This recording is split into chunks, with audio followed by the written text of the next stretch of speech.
Welcome to the 1000 Club podcast, where we believe that behind every woman there's a tribe chanting, yes! We call our tribe the 1000 Club, and every other Thursday we invite you into our VIP section to chat, console, shoot the breeze, or inform. Find us everywhere, including Apple, Spotify, YouTube, and Facebook. And remember to follow us on all socials at 1000 Club. Hey y'all, welcome back to the 1000 Club podcast as we recap Amazon Prime's original series Harlem, and we have made it. We have made it to episode 10, the season finale recap of Once Upon a Time in Harlem, which is the title of the episode. So we're going to get right into it because we have a lot to talk about, but I want to know y'all real thoughts about this entire series and the ending. But before we get to that, a little overview of what happens in episode 10.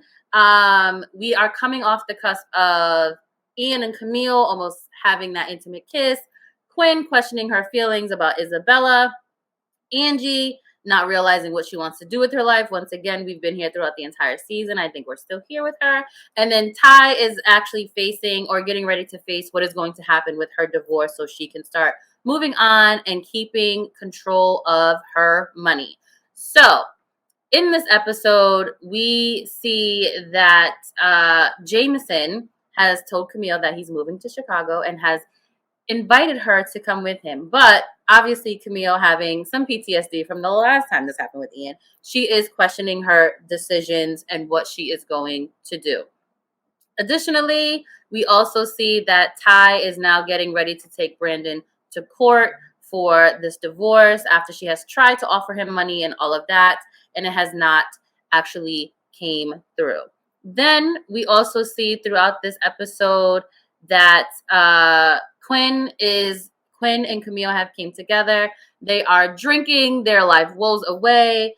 And as they do that, they're coming to some real harsh conclusions. And then we also see Quinn asking Ty for some advice in this episode as she deals with her feelings.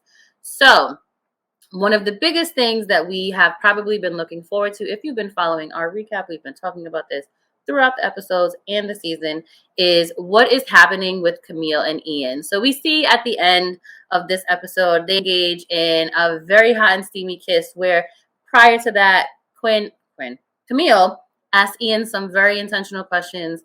How do you feel about this? She tells him how she feels, and he finally comes out and says it was always supposed to be you.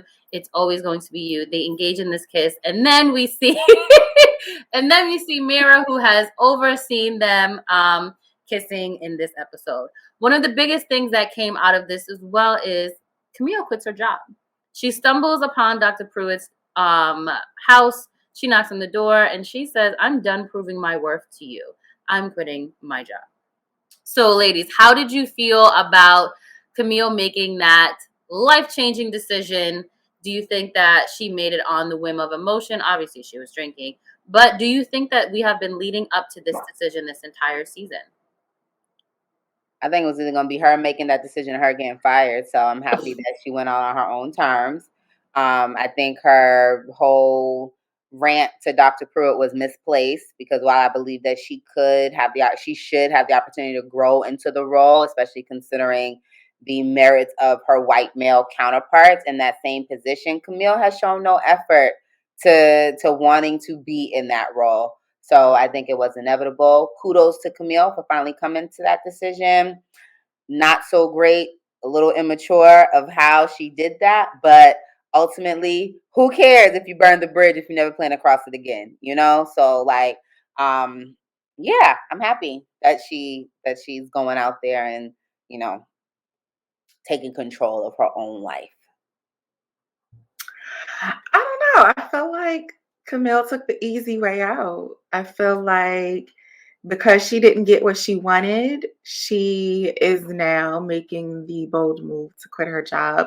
Had she got the tenureship, had she got that associate professor position, she wouldn't be making this move. And I feel like because she was challenged by Dr. Pruitt, that it made her uncomfortable and feeling like she's never going to get to that point. And so I do feel like she's taking the easy way out. However, I do feel like this is an opportunity for her to align herself with a university or opportunity that more so gets her. So maybe she doesn't go the academic route. Maybe she goes more the social media route. Maybe she finds somewhere that appreciates her social media presence more so than her published scholarly articles. So I think it's an opportunity, but I also wonder, is she missing the lesson that Dr. Pruitt was trying to express to her, and that she needed to get out into the field, she needed to do the research, she needed to be more immersed into the work rather than being as like a sideline observer or just being more of a Commentator. social media presence. Yeah. I agree. I think, and I don't think she wants to be an associate professor. Mm. And I think, yeah, I don't, I really don't think that's what she wants to do, because none of her actions, as we've seen and we said from the beginning, are lining up with someone who wants to do that, right? And like you said, you can go to a university that respects your route of doing that, but you know that you're at Columbia, you know what you're up against. If you want to play, you want to bamba, okay? You want to play with the big boys, okay? You need to play with the big boys. And I think when the heat rose, she realized it was a little too hot for her. That happens all the time. Like, I have clients in my business mentoring program, and not everybody launches their business, because many people have an idea. They say, I want to be an entrepreneur. But when it comes time to really put those business plans in place, when I'm asking you those questions, what's your budget? And you can't even simply, like, keep receipts, or you're not making the time to meet, that will show a lot of people, like, actually, I don't want to be an entrepreneur, or maybe I don't want to do that at this time. There's some other things that I want to do prior to making this level of a commitment. And that is okay. I actually still call that successful in my program, because I much rather you learn that now than to have gone out there, spent all the money on the photo shoots, everything we see on social media, like Camille, to look like, you are what you're saying that you are, but you really don't have the foundation in the ground. And so I agree. I think she took the easy way out because she's not ready to put in the work. Mm. Yeah, that's true. I feel like she's been. I agree. I think she's been leading up to this for many different reasons, including the easy way out, including not really knowing what she wants to do. And I also think, kind of transitioning into the next thing, I feel like this was an easier decision to make, because the hardest one is obviously navigating her feelings for Ian. So we see that at the end of the episode that her and Ian engage in this passionate kiss, and Mira oversees them. What do you ladies think is in store for this Ian, Camille, Mira triangle? I think Mira's going to get off the triangle very quickly. And I hope that Quinn got her check, Oh yeah, and, that's right. and has cashed that check. Now, y'all talk about conversation that needs to happen before you do it. That is the conversation that needs to happen, okay? Camille needs to tell Quinn, make sure to get your check, and make sure to cash your check, because I am about to blow it up. That's what I was thinking the whole time. Was like, Quinn, I hope you cash your check. I really don't know. I am for the love story of Ian and Camille. And I think that they had to get to this place to be able to explore what possibly could be. But I also wonder if, like, the love feelings are clouding a bit of, like, the reality. There has been time that has passed, and it'd be interesting to see as they explore, to see if like their lives actually still fit into each other as they are now, and in what way, especially with Camille having so many questions right now about who she is, and I sometimes feel like the Ian is like a distraction or a misdirection. I mean, it is a part of her previous plan. Like she said, she saw her and Ian getting married and living in that brownstone and raising their kids there. But is Ian the same Ian that he was all those years ago? Are you the same person? And outside of you being married to Ian and living in the brownstone and having kids, who are you, Camille? You know? And so I don't know. I felt like in the end, Camille was just like grasping for straws, and Ian was a straw that she could grab. And I'm interested to see, like I said, like Christy said, I'm here for this love story. But I will be much more interested in a season 2 for them to really get to know each other, to see how they're gonna work. You know what I mean? Like how they're gonna work that out, because I don't know whatever happened to the paintings, right? Like that she was protesting, right? The imaging, the Oh yeah. cultural like expansion, like because they got kidnapped. Did we ever get the paintings? You know, and if that's something that now, Camille, you've named yourself as like a social leader in your community for that, how is that going to work with Ian still? Do you know what I mean? Like, you still got to have those conversations. Um, they just haven't had the hard conversations, and part of me feels like their past is driving a lot of this versus their current reality.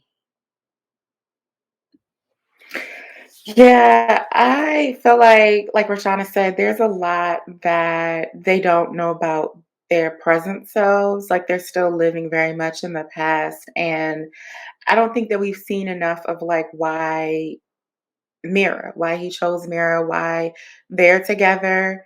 So it will be interesting if next season first to see what Mira's reaction is to all of this. Also to see like is this something she always felt? Because we never really we never really see any type of jealousy or any kind of like snide remarks or actions from Mira. So was she just totally oblivious to this, or did she already had those feelings about the two of them?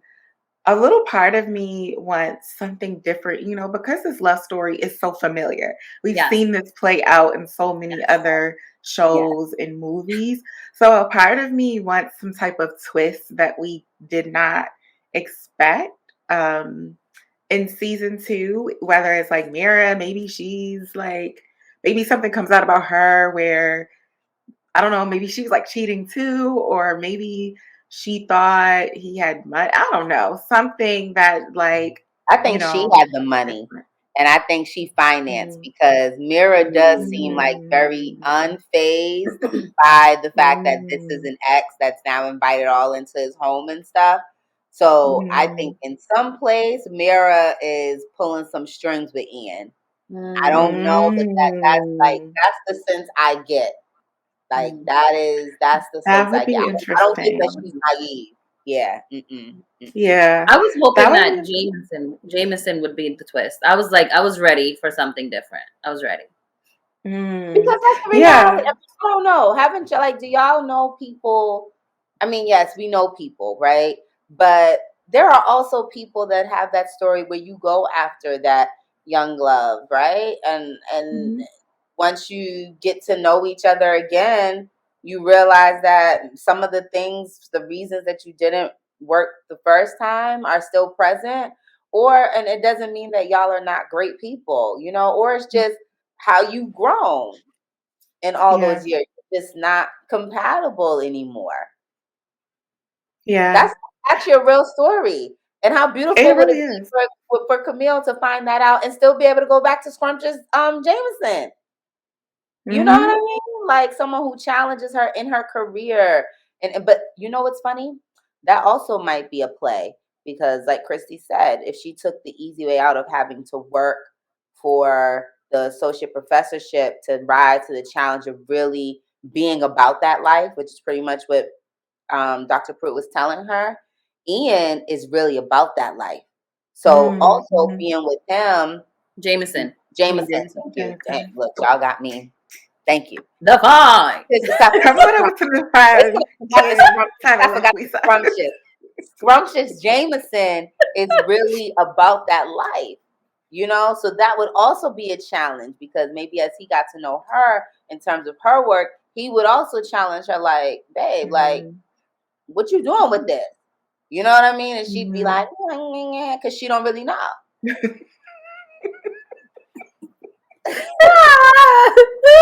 That's No, stop laughing.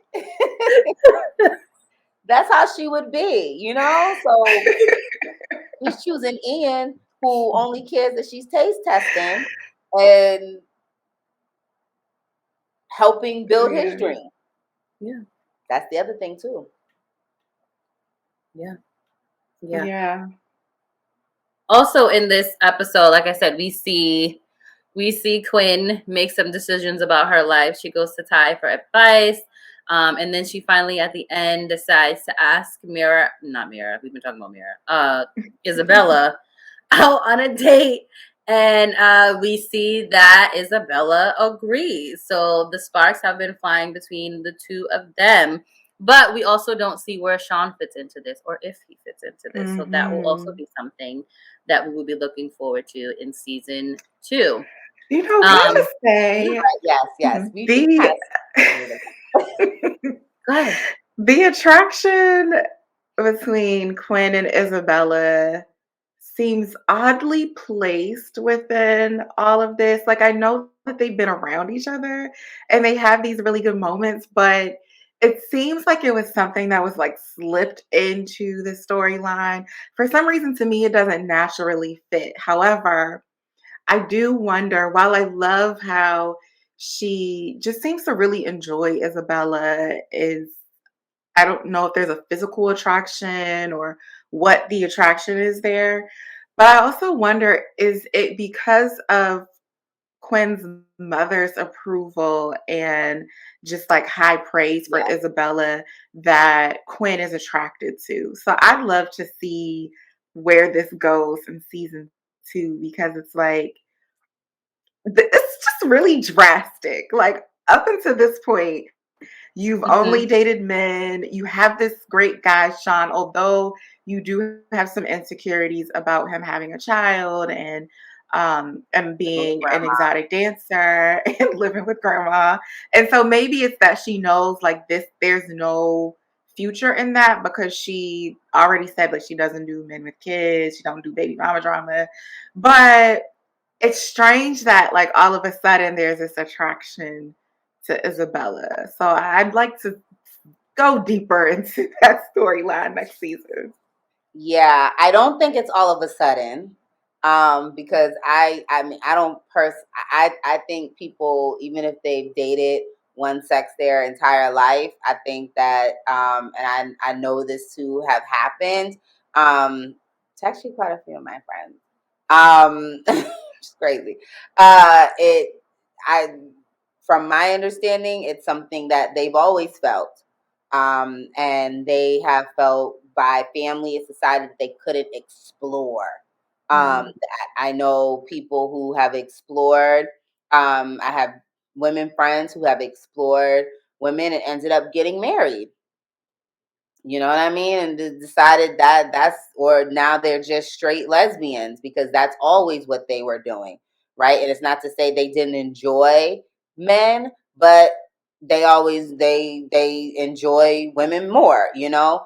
Or they were being like a tie, you know, where they essentially had a cover. And then I also have friends who have explored women and decided that, okay, yeah, there is a physical attraction there, but I am more attracted to men. And so now they just date men. So I think that that's there. I think Isabella already picked up on that though very quickly, because that's why when she invites her to the prom, Isabella was really trying to like invite her as her date, because she sensed the connection, you know what I mean? And she was like, I mean, do you have someone, or her or him? You know what I mean? She was already fishing, trying to see what was there. But to your point, I do think this show lacks a lot of character and story development. I'm not sure if this because this is the first season. I don't want to put that on Tracy Oliver as the creator of the show, because I don't know what other outside or external influences affected the writing. Of this show, but I do think it could have been better. the writing and the plot could have been better because there's a lot of things. We don't know Isabella enough. To your point, we don't know Quinn. And part of me feels like, and I fine, show it, but I don't want to, I don't want it to be this writing where it's like back to this, where it's going to be like she has the Caribbean parents, and one of them's Jamaican, and we know that Jamaicans traditionally have this, are seen as people that are homophobic, and now we're dealing with the whole cultural aspect of homophobia in the Caribbean. That feels like a story that we've told a lot, and I hope that where they're going with this is Isabella's mom being okay with her, because that's the story that we need to see more of. And maybe that will influence those people growing up to see, even in the culture, to see like just love your kids, period. Like I don't necessarily feel like we need to continue to see that type of trauma. But this show is extreme. As I said before, I feel like I there's not enough story and character development overall for Harlem. Um, It's funny that you said that and Chrissy said something else, because as you were talking, I was thinking, and I don't think I picked up on this, and I don't even know if you guys feel the same way about this, but it seems like almost every character took the easy way out at the end of the episode. Like with Camille and Ian and quitting her job, maybe even with Quinn and going to Isabella because she may or may not be accepted by her parents, but having to date Sean will really mean she has to be comfortable with who he is. And like, he's not going to be the traditional person that she was definitely used to dating. And then Ty bribing the guy to divorce her instead of facing whatever she has to deal with in her divorce. So I'm wondering if that was the theme of the episode indirectly. I don't know. That's kind of what I got from the Yeah, conversation. that's interesting that you picked up on that. Like I said, I didn't think about it like that. That they all kind of went with what was comfortable for them. Yeah. That's what I think. I don't know. I guess we'll see in season 2, but I feel like Mhm. that might be the theme of the ending. It'd be interesting to hear if we ever get the opportunity to do some follow-up episodes with any of the people who have worked on the show about it, to see if they would confirm that that was the theme. Because if Mm. they were to confirm that the theme is choosing you always, and they might say, Camille had to choose Ian because ultimately she didn't choose herself the first time, which made her not choose Ian. They may say Ty did not choose herself the first time, and so she needs to put herself first and put her foot down with her ex-husband. And they may say Quinn hasn't been choosing herself the entire time or her entire life, trying to live up to mommy's standards. And so now her choosing to even explore Isabella is different. If they were to say that, that would just go back to my assessment of the lack of adequate and sufficient character and plot development. Like that is not clear because it's and maybe they would say, well, that's the point, that we all were supposed to come to this conclusion that they all kind of took the easy way out in certain aspects. Because I agree in some cases, not necessarily Ty, but I agree, given the content that we have to work with, we make a lot of assumptions about these characters, which, like I said, goes back to whatever. Um, but that might be what they want us to do. Maybe they want to kind of leave the characters open so that we can see ourselves and make those assumptions and have these conversations. You know, so yeah, Yeah, I could see that. I I could think. definitely see how it looks like that. Yeah, I think based off of what you said, I was thinking like I think for all of the characters, everything kind of comes like full circle.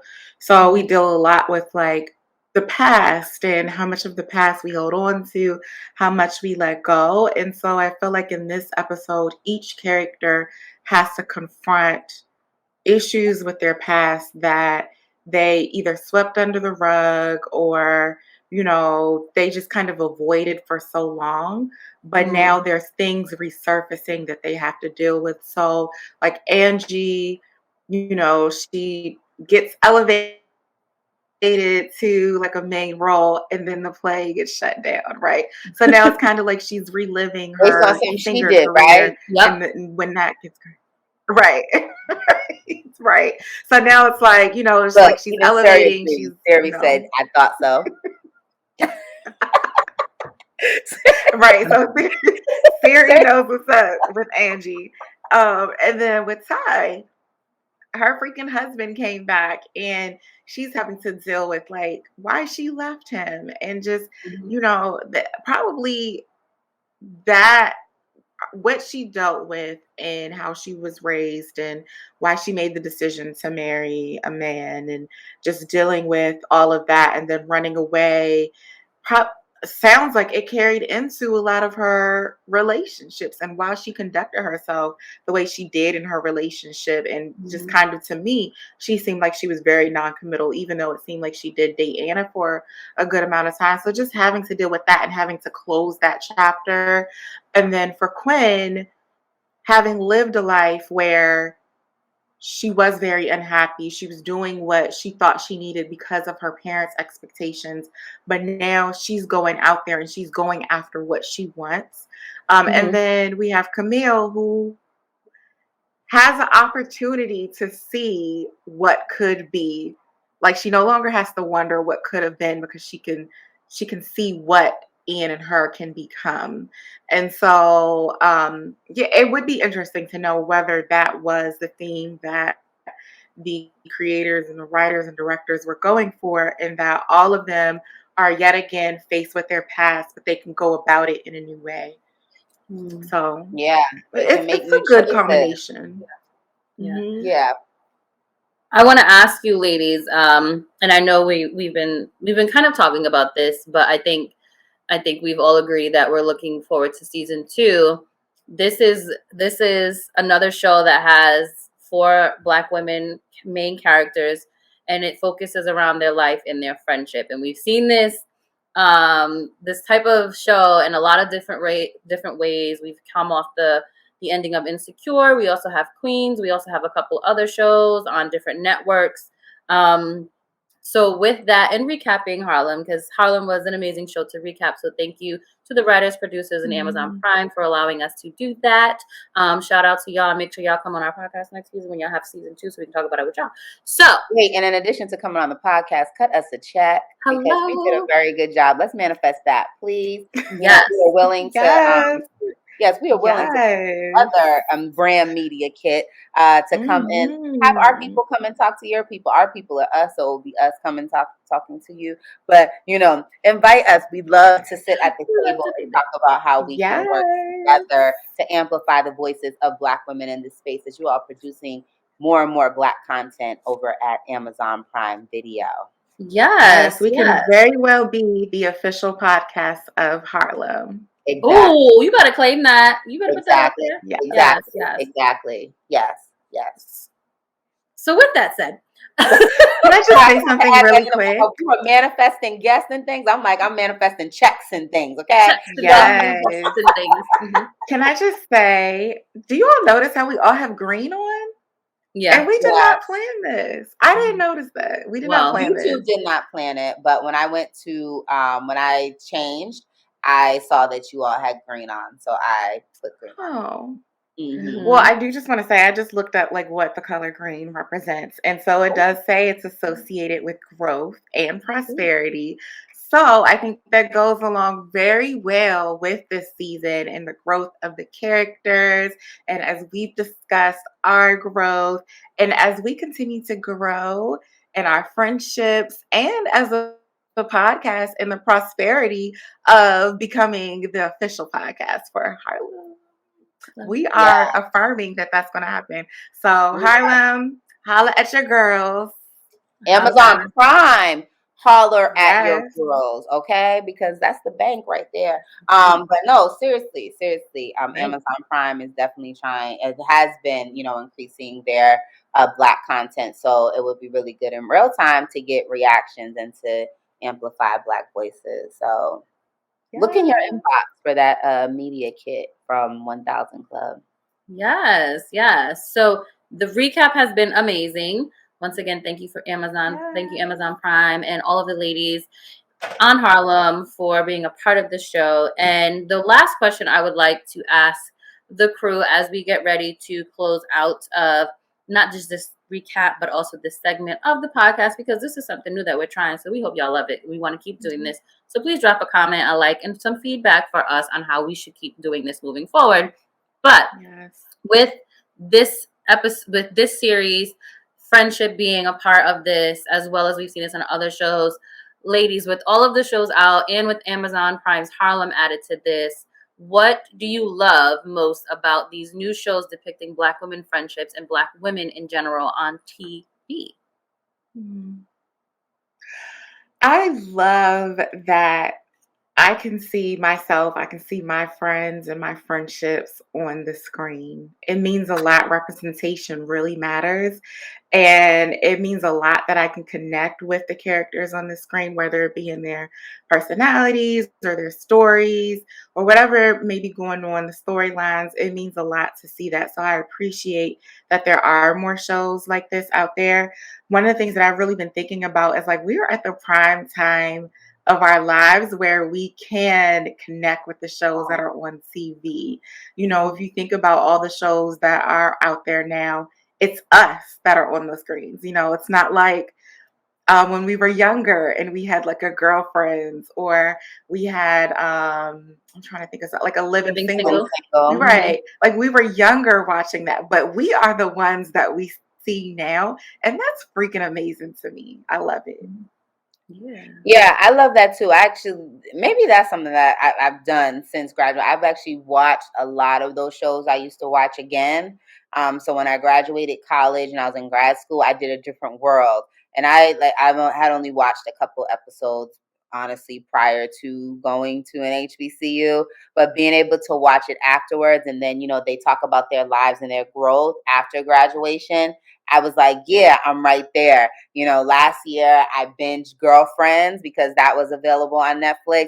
And it was a little hard for me to realize like, oh, they're turning my age in these shows, and I'm in the same place because watching it when you're younger, you're kind of like, oh, this is what it's going to be like when we're older, but when you're older and you're watching it and it's more than just the glitz, the glam, the vegan tacos and the cheers with your girls, when they're really talking about real life stuff, you realize like, yeah, I am. Same with Living Single and Insecure.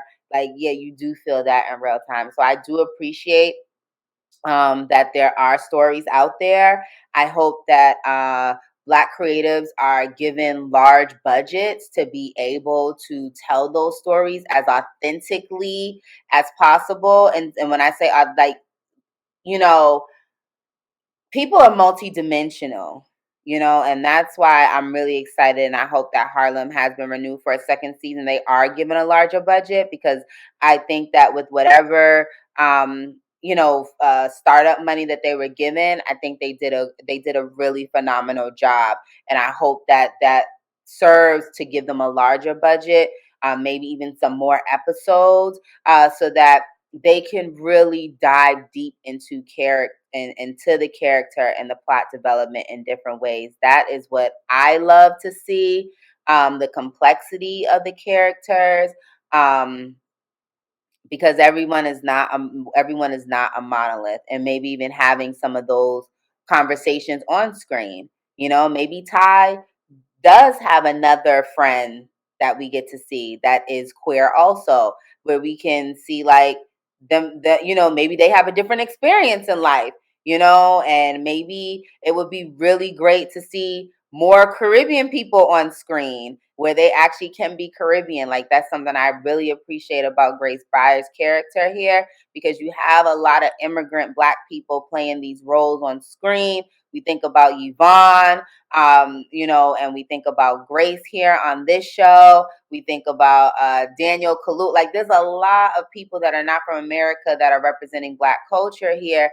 and they're not allowed to represent it in their authentic way, you know, like from the diaspora. And so I would really like to see more diversity of that on screen, because most friend circles, at least I think at this point, everyone isn't Black American, Right. right? Like you do get diverse friend circles, and that contributes to the context and of your friendship and what they think and what they bring to the table. So I would definitely like to see a little more of that on screen, but I love it. Awesome. So with that said, we are finished with our recap of season 1, Amazon Prime's original series, Harlem, starring some amazing women, an amazing cast, and we cannot wait until, why are you laughing? Because I put the picture up there. I'm just be honest. I put the picture up there, right? And I was downloading while we were talking, and it's not like clear. So it was like I had to do it real quick. Yeah, I had to do a flash. That's why I'm laughing, because it's I missed that. I didn't even catch it. So all good. It's all good. Prime send us a clear image for next season. We need a clear image for next season, and then we will also send you images of us, so you can put them on the background, and we can be the official podcast, as Chrissy said, of Amazon Prime. Amazon Prime, the series Harlem. So with that said, cheers to a great recap, to a potential season 2, to more Black women on screen and their complexities and their friendships and everything that they represent. This has been amazing.